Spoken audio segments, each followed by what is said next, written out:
So today let us start with our syllabus. Are you able to see the composition of atmosphere on the screen?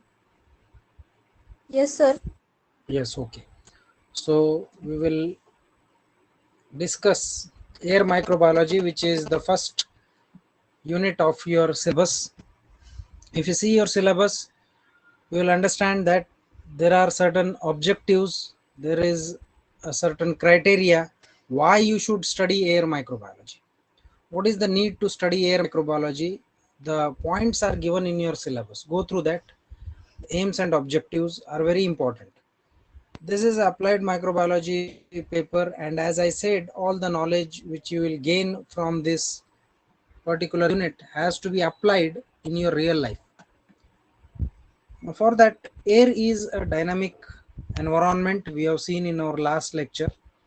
Nothing is static, nothing is stable. Everything which is present in air, with air, by air undergoes a dynamism, undergoes a dynamic sort of changes with the interaction, because maybe air is turbulent in nature. Turbulence means it has velocity, it has some speed. Air, if it is still, then it is simply a mixture of gases which you won't feel it. You feel air only when air gets turbulence, when air gets momentum, when air gets velocity or speed. Then you understand that there is something which you term it as air. But this air is a complex mixture of gases.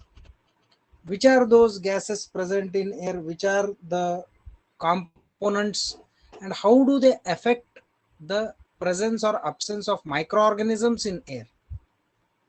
Try to understand. Air microbiology can be studied under different heads, under different titles. It can be studied in botany, it can be studied in zoology, it can be studied in human anatomy, it can be studied in chemistry, physics, mathematics. Anywhere and everywhere, the dynamism, kinetics of air can be studied.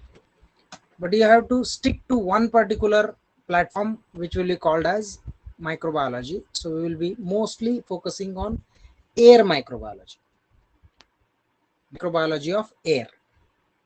Now, while considering these factors, today's lecture will have nothing to do with microbiology. I will just introduce you to such a complex and dynamic form which forms the layer of the earth.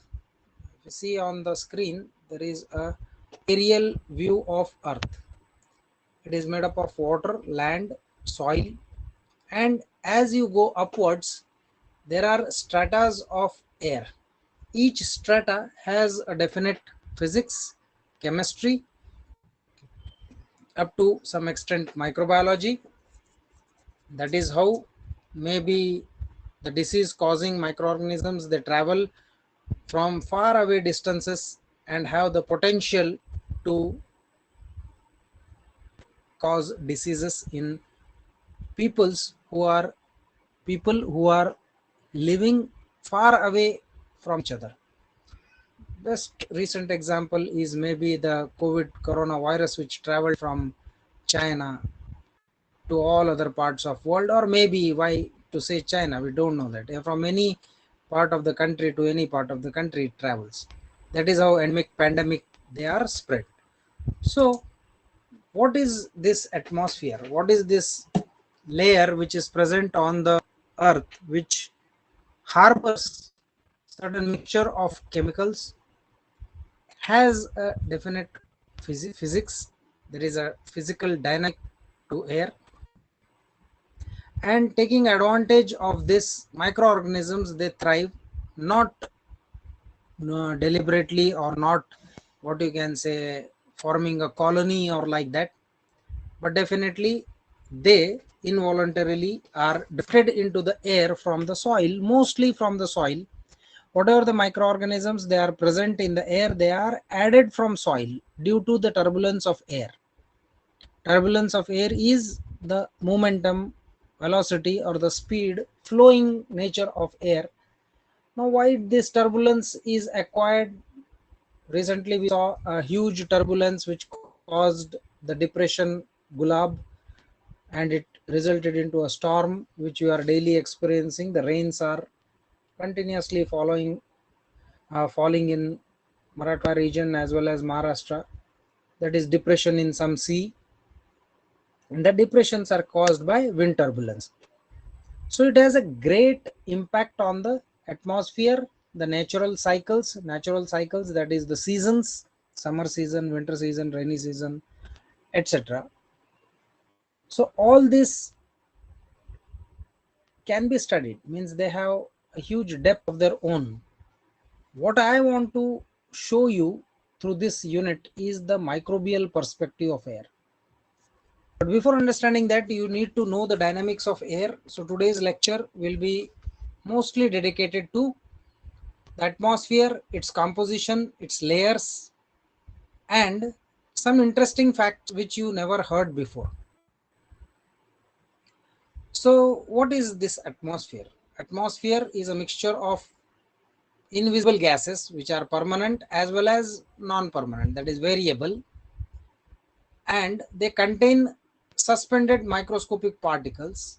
These may be liquid, solid, gaseous, etc. So permanent gases, variable gases, and those which contain solid small suspended particles, they are called as aerosols. So atmosphere is a mixture of invisible, permanent, variable gases as well as aerosols. Permanent gases are those which form a constant portion of the total atmospheric mass. That is permanent gas, carbon, nitrogen, hydrogen, oxygen, what you say. These are the permanent gases, and these gases follow the law of thermodynamics rule. What is law of thermodynamics say? Am I audible to all? I am just checking. Can you listen and can you see the screen? Yes, sir. Yes. So the law of thermodynamics, it states that energy can neither be created nor destroyed. It is only transformed from one form into the another. Okay, this is one of the most fundamental laws of matter. And this atmosphere is made up of mass, that is gas, matter. Okay. So there are permanent gases, there are variable gases which distribute and concentrate with respect to space and time, depending upon various atmospheric changes. They may get concentrated somewhere. Like sulfur gas, sulfur is not present in large quantities throughout the atmosphere, but wherever there will be sulfur springs, wherever there are sulfur vents, or wherever there is a volcano, in such a continuously hot lava oozing volcano, it will have a high concentration. Its atmosphere will have a high concentration of phosphorus, sulfur, etc. So variable gases, they are distributed and concentrated with respect to space and time. Our focus, area of focus, will be aerosols.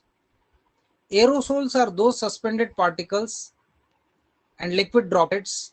These will not include the cloud droplets. What are cloud droplets? Cloud droplets are the condensed form of water which are in the summer season automatically getting converted into you can say winter season, then so on and so forth. Rainy season, then winter season, then again summer season. So this forms condenses the water from the sea into clouds. So clouds, these are droplets of water. These are suspended in air, but this will not be called as aerosol. Aerosols are temporarily suspended particles which are either carried away by the turbulence of air, or they are what you can say polluting components, compounds which are pollutants, mostly aerosols. Now, when you say pollution, when you sneeze, or cough or while talking, small droplets of saliva, they are dispersed in air. When somebody sneezes fiercely, loudly, when somebody shouts, when somebody coughs, what happens? Saliva is dispersed in air. Not only that much, if a TB patient is constantly coughing, then the cough which is present in his lungs along with the tubercle bacilli, that is microorganism Mycobacterium tuberculosis, will be thrown in the air. When it is thrown in the air, it will be encapsulated with the cough material, polysaccharide material. But when it comes in the air, it will dry off due to heat, sun rays, and it becomes a small dust-like particle, and it remains suspended in air and is carried away from one distance to another, long distances. And as it is a dried off tubercle bacilli or a spore, it may be inhaled by someone else and the disease may be caused. These are aerosols, these are suspended particles. Okay, so you see those in detail in the further lectures. Now, if you see the composition of Earth's atmosphere, the important gases in the Earth's atmosphere, see here the influence is not necessarily proportional to the percentage by volume. It does not mean that if I say 78.08 nitrogen is there, then it will be 78.08 all over the world. This is not necessarily proportional to the percentage by volume of the, means the gas percent by volume may not be directly proportional to the atmospheric concentration, because somewhat differences, but definitely you can say 75 to 80%, 78%, okay, fine. Oxygen 20 to 21%, okay. Argon 0.9 means around 1%. Neon, helium, hydrogen, xenon, these are very minute quantities, but they are present. Okay, water vapor is present by around 0 to 4%. CO2 0.038%, that is around 380 parts per million. Methane is 1.7 parts per million. Nitrous oxide is 0.3 part per million. ppm is parts per million. Ozone is 0.04 parts per million. And dust particles, soot, microorganisms, they contribute to 0.01 to 0.015 parts per million. And CFCs, these CFCs are gases which are present in refrigerators. They are released whenever there is a maintenance work going on with refrigeration. When refrigerators are opened, the gas leaks. The gas is chlorofluorocarbons. These are present in the environment otherwise, and they are in a very minor quantity. If the CFCs they increase, then the ozone decreases. If the ozone decreases, ultraviolet radiation increases. So it is interlinked. As I said, it is dynamic in nature, and somehow nature maintains a beautiful balance. There is a wonderful balance by one activity by the another. Carbon dioxide is present. They are used by the plants. Plants, they release oxygen, then we use oxygen, we release CO2. It's a mutual process.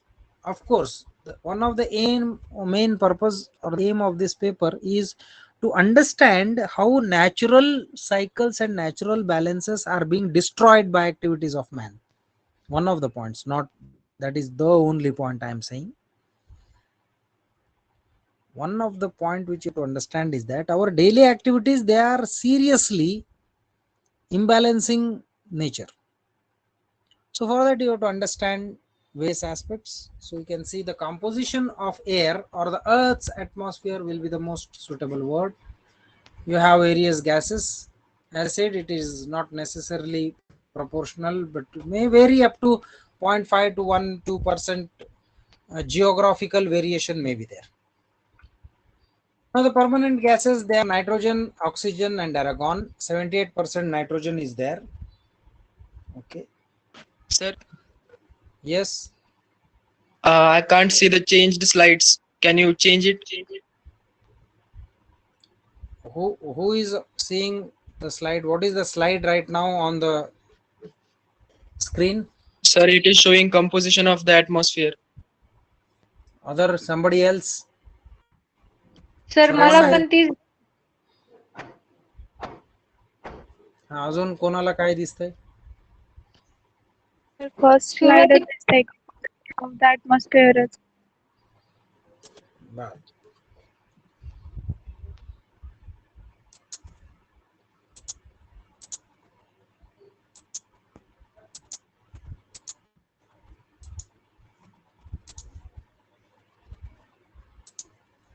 आता काय दिसतंय? आता दिसते sir permanent gases. So permanent gases which are present in the air, they are 78% nitrogen, 21% oxygen and 1% argon. So for those who missed the slide, this was the slide composition of Earth's atmosphere. Can you see the composition of Earth's atmosphere? Yes, sir. Yes. So this is the slide which I was explaining earlier. So you can just have this. You can observe it in the recording later on. So this is how the composition is made up of permanent gases. The 78% nitrogen is there, 21% oxygen is there, and less than 1% argon is there. How these are formed? What was the process of evolution of Earth? It's a very interesting and a big story. Now that is what a science student should always be eager to know. When you listen to somebody's lecture, that lecture is not ultimate in itself. It is no lecture, no matter however perfect or fantastic that lecture was, or no matter how much boring or uninteresting that lecture was, irrespective of that, a lecture gives you content. A student who understands what I am saying, if he can extract from the content, that content becomes seeds. These contents are seeds. That is not a tree or the fruit as a whole.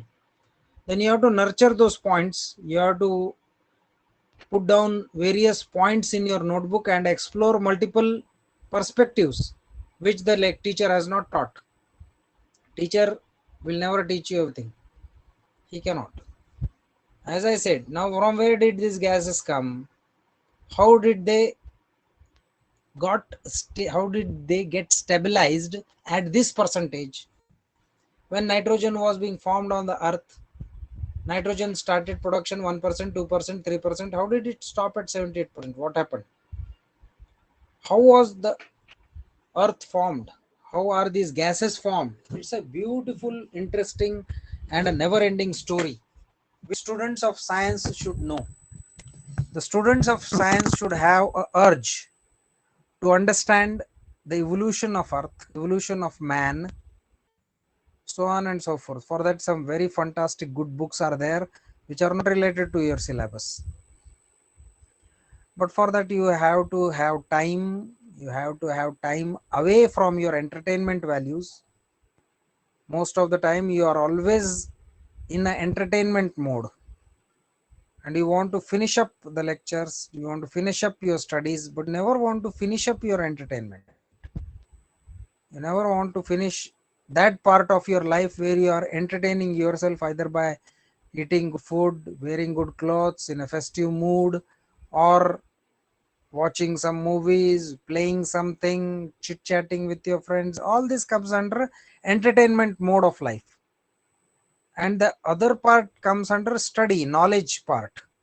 Knowledge is reading books, studying, discussing, having newer questions in your mind, discussing those questions with the experts whom you think are suitable for your question, or continuously using the internet to find out the answers for your question. This is the wisdom part. Now you just see, you have every day you are losing 24 hours of your life. Every day you are minus 24. I find those people foolish who celebrate birthdays.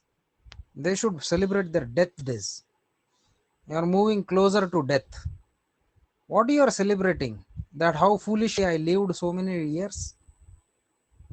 At 18th birthday, 19th birthday, 20th birthday. How foolish I lived 20 years and still exhibiting foolishness by smearing those cakes on the face, doing all sort of monkey business when somebody's birthday is being celebrated. Nonsense, that is.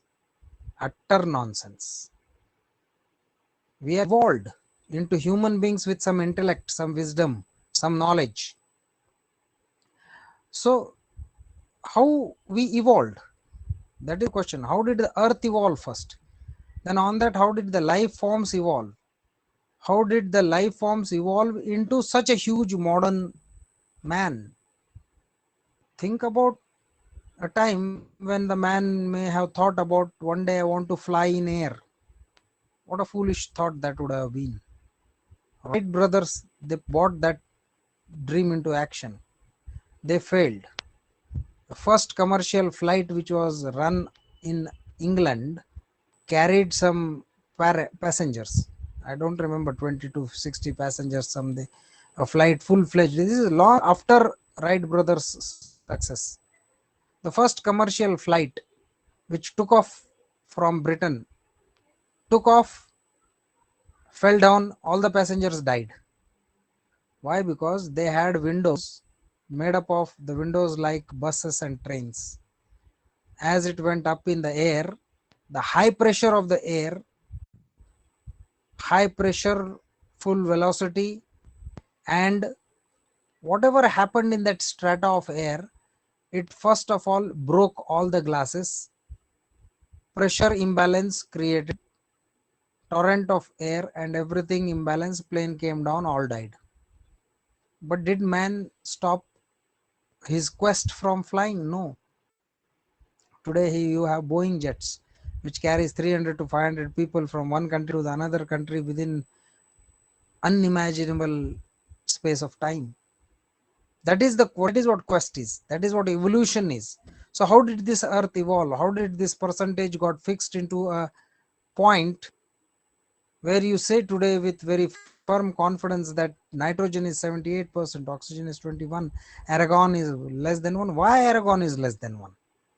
You know that. It's not my part to teach you. It's my part is to teach you microbiology. I will do that. What is the point which I want to drive home is that you should have that quest. If you don't have that quest, you are fools, not students of science. You'll just end up in a mass in some hall and find ways of copying the MCQs in bunches. You will have WhatsApp groups, you will have phone hotline phone numbers. You will keep asking your friends what is the option for question number 5, what is the option for question number 8, and you rely on your friend's answer, not on the quest of what that answer would be for the question. It's a great thing which I am telling. Only few intelligent students can understand what I am saying. The quest, that is what Abdul Kalam had envisioned for the youth of India, that is you. And you have failed Abdul Kalam miserably by copying in the exams. Anyway, the quest to understand how these permanent gases are permanent, why the non-permanent gases are non-permanent, that is up to you. That is, geology is involved in it. Geological science is there. Geomicrobiology is also a very huge big branch of biology which can be explored, and you have huge jobs there also. But unfortunately we don't have that in our studies. You can study. Who stopped you from studying? You can have your knowledge, spend days and days and hours searching the internet for knowledge and not for entertainment. You will become a wise man, not a copycat. All are copycats today sitting there. And I can sense that most of them are not even sitting seriously with a pen and paper. Somebody is lying down, somebody is wandering here and there, somebody has just put the speaker on and has gone somewhere. He even doesn't know what I am speaking. He is wandering here and there, so gone somewhere, just wants you to have attendance. All these things happen that will not teach you anything. So evolution results into permanent gases. These relative percentages of the permanent gases, they remain constant when you go up to 100 kilometers from the strata of earth, first layer of earth, to 100 kilometers up in the air.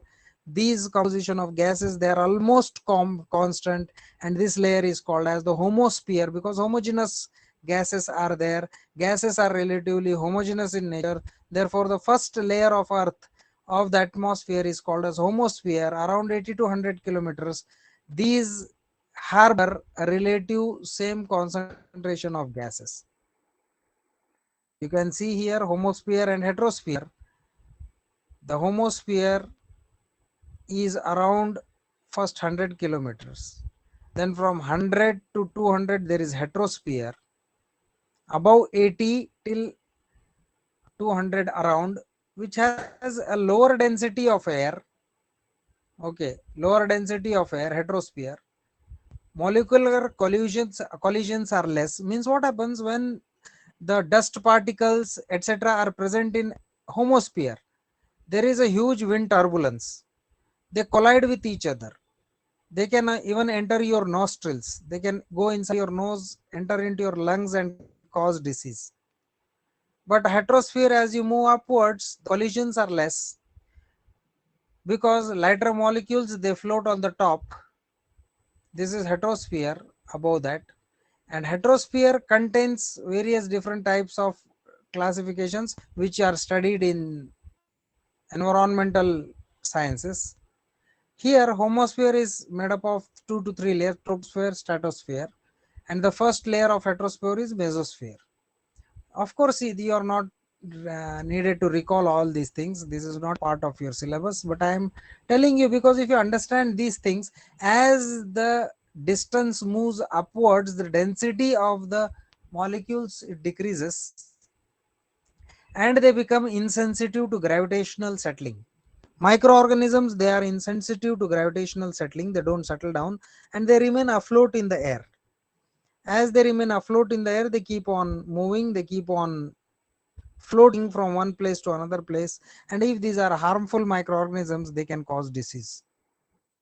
The variable gas in the Earth's atmosphere and its typical percentage you can see on the screen. Water vapor 0 to 4%, carbon dioxide 0.038%, methane, ozone on decreasing. You can see that water vapor is the third most common molecule in Earth's atmosphere, means the moisture. After nitrogen and oxygen, water vapor is in the largest quantity. Okay. Now if you see the atmospheric cycling of elements, which you will be studying in your next semester, there is a recycling of everything. There is a carbon cycle, there is sulfur cycle, nitrogen cycle, so on and so forth. All cycles are there. Atmospheric carbon dioxide cycle is very important because the climate change which is there, global warming which is there, that is being regulated by the CO2. Now earth greenhouse gases which are there, this is CO2 is a greenhouse gas. It contributes to 30 degrees centigrade warmer surface temperature than otherwise it would exist. Means 30 degrees your earth is warmer because of greenhouse gases. Otherwise the situation would have been very drastic. Now variable gases, in variable gases ozone is there. You can see the satellite images which shows depletion in ozone over time. As we are polluting the earth day by day, the ozone is depleting. Ozone is present near the surface and its concentration ranges from 0.04 to 0.15. In the upper atmosphere, ozone can reach up to 15 ppm. Now this upper atmosphere of ozone of 15 ppm is very important in blocking the UV lights to earth. Ozone layer is there which encompasses your earth, and as you go upwards its concentration increases up to 15 ppm. That is responsible for blocking the harmful ultraviolet rays from entering into the earth. Okay. If ozone is near the surface, then it will be harmful to life. Ozone should be away and it should be at the top of the atmosphere, top of the homosphere maybe. So which will not allow UV light from the space or the sun to enter into the earth. Okay. Now methane is one more variable gas. Its concentration is around 1.7 ppm. We are discussing the composition of air. Don't forget that. Can you see the slides, all of you? Yes, sir. Yes. So concentration of methane is 1.7 ppm. It is extremely potent greenhouse gas and it is 21 times more powerful in weight as compared to carbon dioxide. This methane gas has cyclically varied on a 223,000 year cycle. So long it is present in air, its patterns gets broken, unexpectedly it increases, and it is more abundant now than in the last 4 lakh years. The pattern of the cyclic accumulation of methane has been broken. This is due to agriculture, biomass burning, fossil fuel extraction, some industry and ruminant outgassing. Like for example, industries which produce many automotive industries, even you can say the motor cars which burn the fuel, agriculture which produces huge biomass and we consume those biomass, animals, they, all the animals apart from humans, they are, most of them, if they are not carnivorous, they are herbivorous. They consume lot of agricultural products, that is grass, green grass, cellulose, I can say. They consume cellulose, and when they release gases, that contributes to the methane in the air. Okay, so agriculture is also responsible. This methane has a very significant role in the earth's atmospheric cycle. Somewhere we will see that. Now the last one which is present as the composition of air is aerosols. This will be our point of focus in the whole lecture on air microbiology. Small or tiny solid particles or liquid droplets which does not include cloud or rain particles, these are called as aerosols. Anything which is small, microscopic, minute and is not cloud or rain is called as a aerosol. Even for example, if you spray a scent or spray a paint bottle, the droplets which are coming out are aerosols. When you sneeze, when you cough, the droplets which comes out of your mind are aerosols. Aerosols, they can be therefore anthropogenic, that is man-made, or they can be naturally occurring like the salts in the sea, oceans, dust, and other plant emissions like pollen grains, spores, etc., which are added in the air. They are also called as aerosols. Aerosol is not, may not be pollution, may be pollution, may not be pollution. It is not synonymous with pollution. If the aerosols are dangerous for human health or plant health or animal health, then that will be called as a pollutant molecule, polluting aerosols. Mostly the aerosols, they are not polluting. Some aerosols, they are helpful in their presence and they may be required, like for precipitation processes to occur, they may be needed. So aerosols include microorganisms. We will study that in detail when we will be studying the beneficial and harmful roles of microorganisms.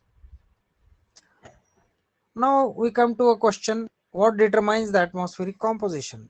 How it is in a particular area? Can you say that composition of air of your house is same as that of my house? No. What determines the composition, atmospheric composition, and what determines the microbial composition of the bacteria in air?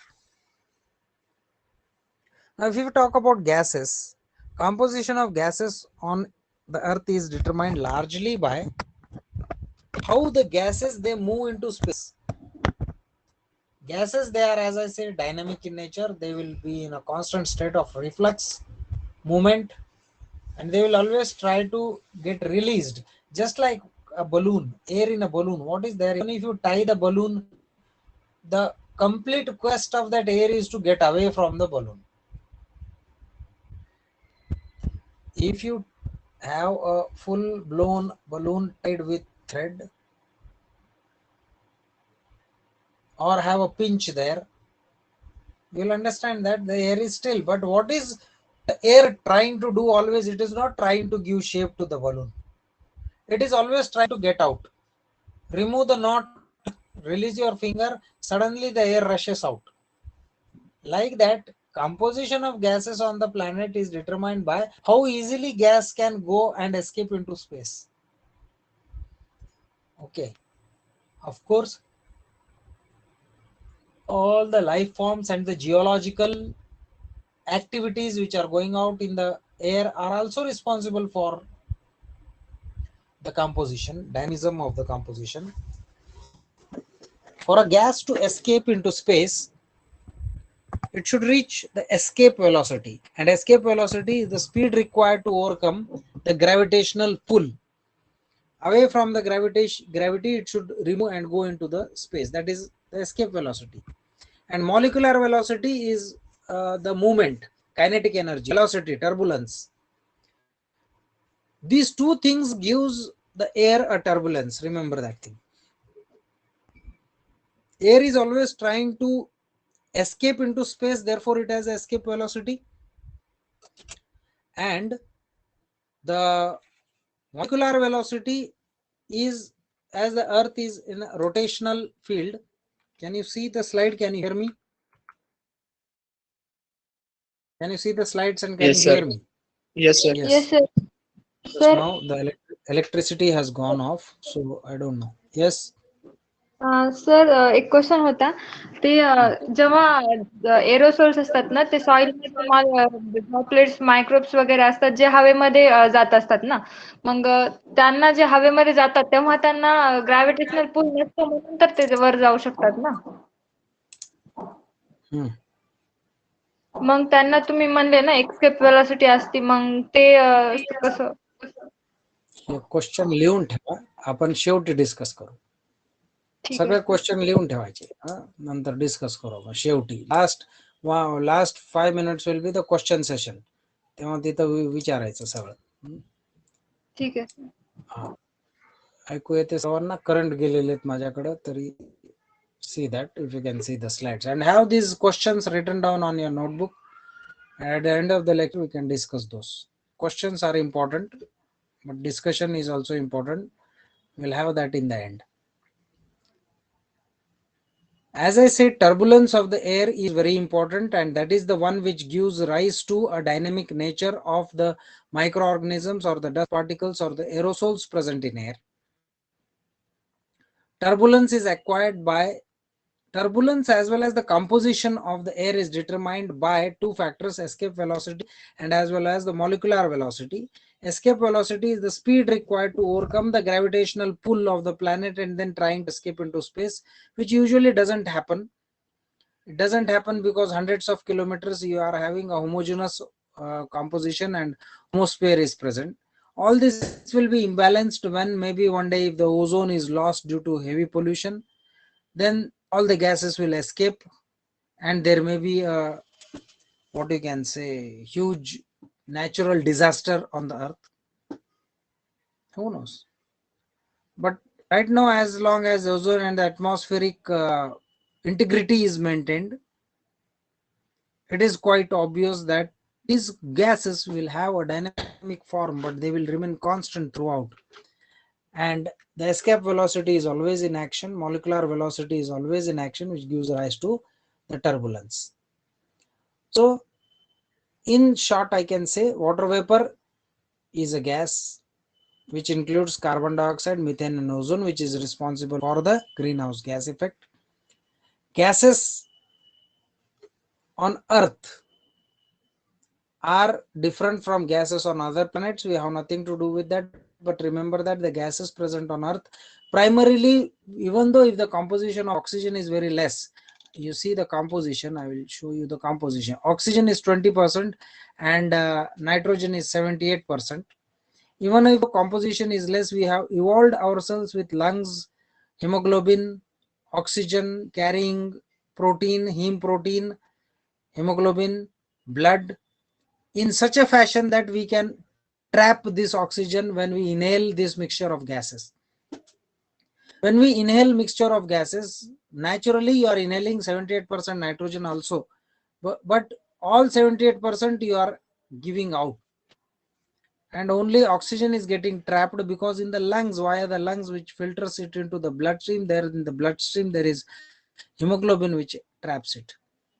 Similarly, the plants have stroma, stomata, chloroplast, etc., which there they can photorespire by taking up CO2 and forming carbon and releasing oxygen. A completely fantastic, wonderful, useful process for us. So this complex mixture of gases in the atmosphere is different on different planets, but on Earth this is like this. So the Earth is different from other. It has a rotation due to which there is a gravitational pull. This gravitational pull is responsible for pulling down heavier particles. Smaller particles cannot be settled on the Earth.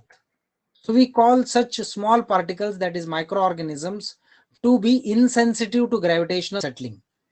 Microorganisms, they are insensitive to gravitational settling, and the size, you know very well, it ranges from nanograms to micro to picograms and femtograms. Away from this, 10 raised to minus 6, minus 9, minus 12. These don't have any weight which can compete with the gravitational pull. Therefore, they are always suspended in air.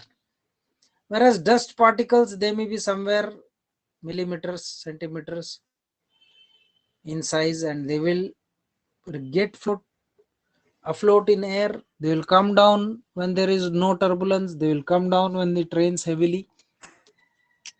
You can see that when there is a rain, just after a rain, if the sun shines, it is very bright in nature. Why it is so bright? Because all the particles, they have settled down on the earth. But microorganisms won't come down so easily.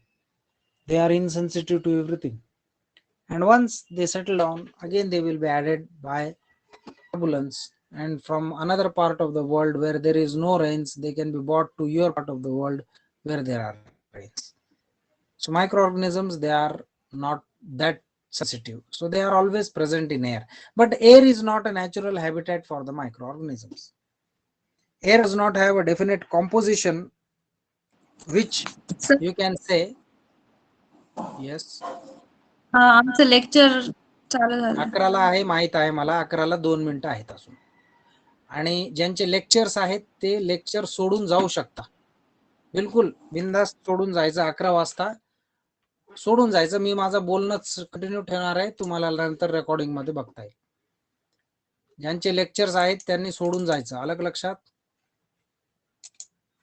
ऐकू आलं का? हो sir. ज्यांचे lectures आहेत त्यांनी बिंदास सोडून जायचं, नंतर ऐकायचं. मला 11:05 असे वाजू शकतात. ते रेकॉर्डिंग चालू राहते. रेकॉर्डिंग मध्ये तुम्ही नंतर बघू शकता. हे आजच्यासाठी नोटीस आहे तुम्हाला. मला माझ्या लेक्चर मध्ये तुम्ही मला सांगायची गरज नाही की लेक्चर आहे, मला माहिती आहे. Okay. 11 I will stop, but it will go ahead 1 or 2 minutes which you can listen afterwards, and you can just leave the class and join another class. I won't object. I don't have any objection for that. Okay, so that's all. पूर्ण सगळ्यांना lectures असतात का? कसं आहे? सगळ्यांचे lectures असतात का? हो सर. कोणता लेक्चर असतो 11 वाजता? झुलॉजी. Yes sir, zoology. काय असतं? बॉटनी वाल्यांचं काय असतं? बॉटनी केमिस्ट्री वाल्यांचं काय असते? बॉटनी मायक्रो केमिस्ट्री वाल्यांचं नसतंय सर. ते थांबू शकतात. झोलॉजी वाले जाऊ शकतात, 2 मिनिटं मला लागतील. ठीक आहे, ते जाऊ शकतात, बिंदास जायचं, नंतर रेकॉर्डिंग ऐकायचं.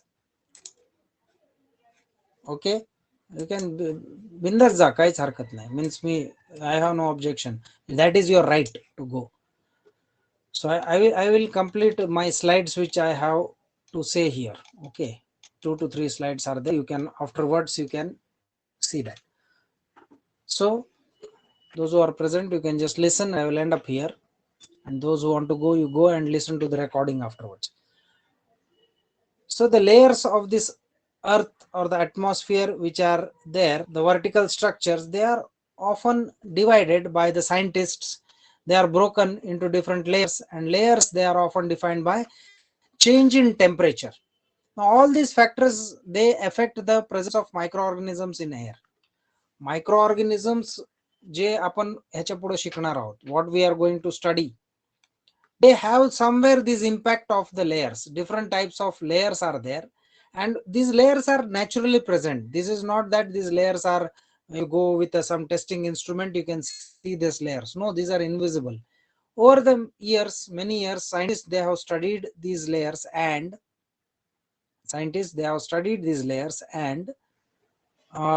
they have classified these layers into troposphere, stratosphere, mesosphere, thermosphere. You must be wondering why I am telling you all this, because these, you are in now a stage where in the future you will have competitive examinations, and if in the competitive examinations somewhere you say air microbiology I have studied, then naturally there will be questions on these layers, there will be questions on the composition. If you say layers we didn't have for our syllabus, then in the syllabus there is one point which calls composition of air, that will encompass everything. So there are different temperature layers of the earth, layers of the earth with respect to temperature. Right now we saw before this layers with respect to gases. Now layers with respect to temperature. Lowest part of the atmosphere is troposphere. Earth source is heating of the earth surface by the sun. Energy source on earth is completely by the heat by the sun, and as you go upwards temperature decreases. Air circulations, they usually take place between in the troposphere, and up to 10 kilometers, that is around 30,000 feet in the air, there is this troposphere, and all the microbial activity is going on in the troposphere. Okay, then the next layer is stratosphere. Sun's ultraviolet light is absorbed by ozone. When the ultraviolet light is emitted from the sun, it doesn't reach to you because it is absorbed by ozone, and heating causes increase of temperature. But the boundary between troposphere and stratosphere, which is called as tropopause, there is a tropopause here.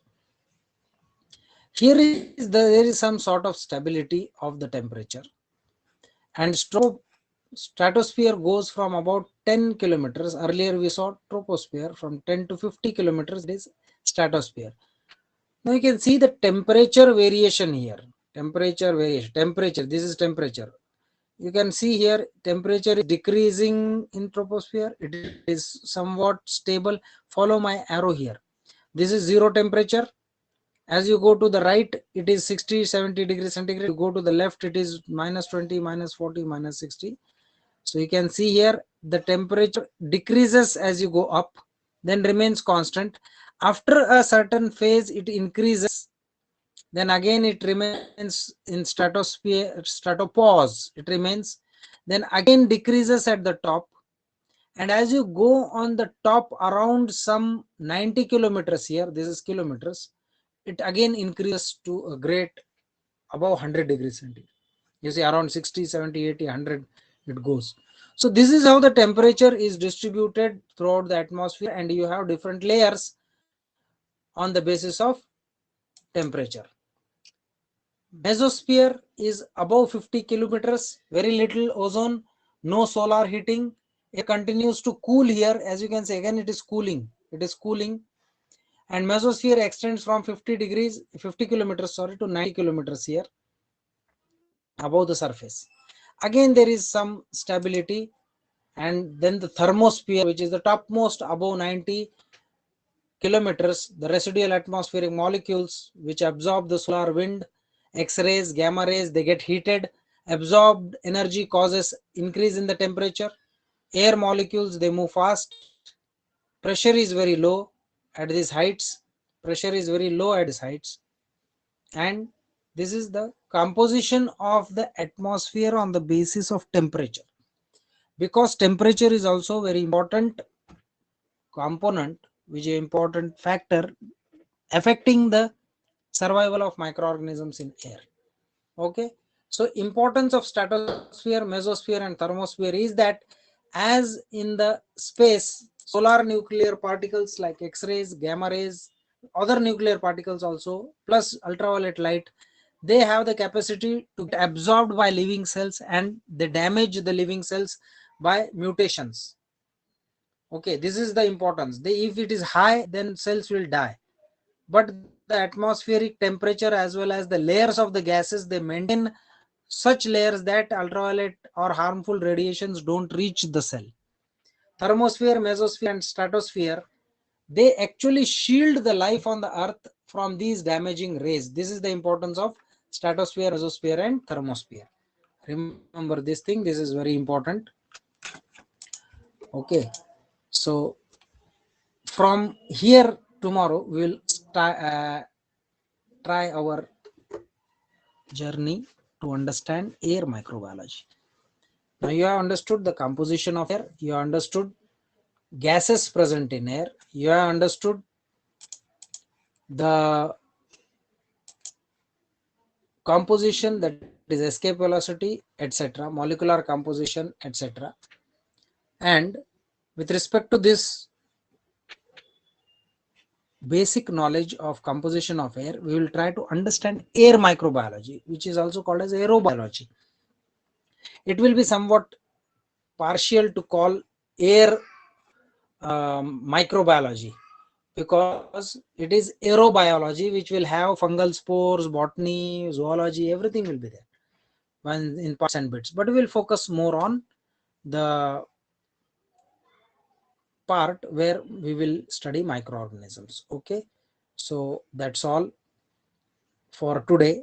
I will wait for 1 minute for you to ask questions. If you have any questions, you can ask. If you have any questions which couldn't be asked today because of the next lecture, we can discuss it tomorrow when we will meet. And write down that question in your notebook. We'll discuss that tomorrow if you have any doubts. Okay, so for those who are have any questions, I will give you 1 minute time. If you have, ask.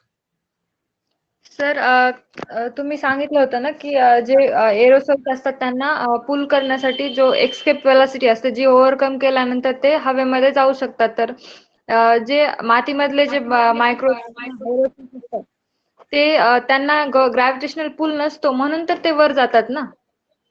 नाही, चुकीचं आहे. Escape velocity वरच्या लेवलच्या फक्त gases साठी apply होतात आणि हे natural physical phenomenon आहे. Microbiology, dust किंवा ह्याचा काहीच संबंध नाही त्याच्यात.